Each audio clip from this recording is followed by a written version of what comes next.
Hello बच्चों, let's read the question.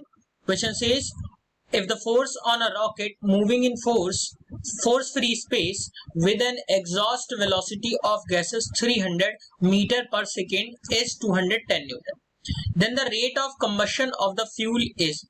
Four options given here. We just have to find out the solution. So बच्चों यहाँ से हम अगर सॉल्यूशन की बात करें तो सबसे पहले हम देखेंगे यहाँ पे की कॉन्सेप्ट को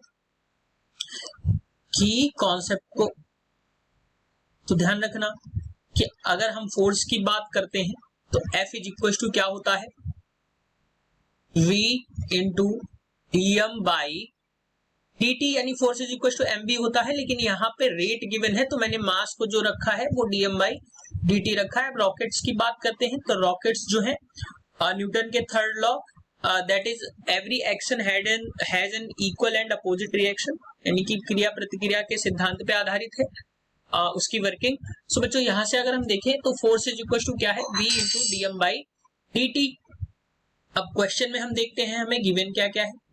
तो गिवन है बच्चों F की वैल्यू यानी फोर्स जो है वो गिवन है, वो कितना है 210 न्यूटन, और जो वेलोसिटी है v की वैल्यू जो गिवन है वो 300 मीटर पर सेकेंड गिवन है। अब जब हम यहाँ से dm बाई dt यानी रेट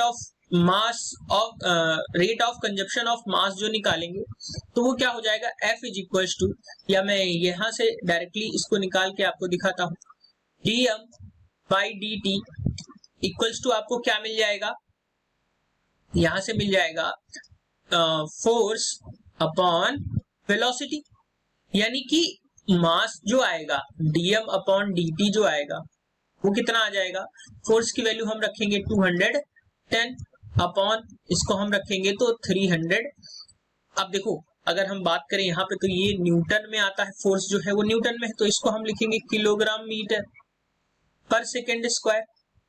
और बच्चों यहाँ इसकी मैं बात करूं 300 मीटर पर सेकेंड तो इसको मैं लिखूंगा इंटू मीटर पर सेकेंड, जो है ये ऊपर चला गया। तो ध्यान रखना जो यूनिट आ जाएगा वो आपका मैं यहाँ पे लिख दे रहा हूं, तो क्या आ जाएगा dm by dt equals to क्या आ जाएगा बच्चों, जब हम इसको काटेंगे तो मैं आपको दिखा देता हूं, वैल्यूज को काट के 0 से 0 कैंसिल हो रहा है और एक 0 कैंसिल हो रहा है, ये दो नहीं होंगे कैंसिल।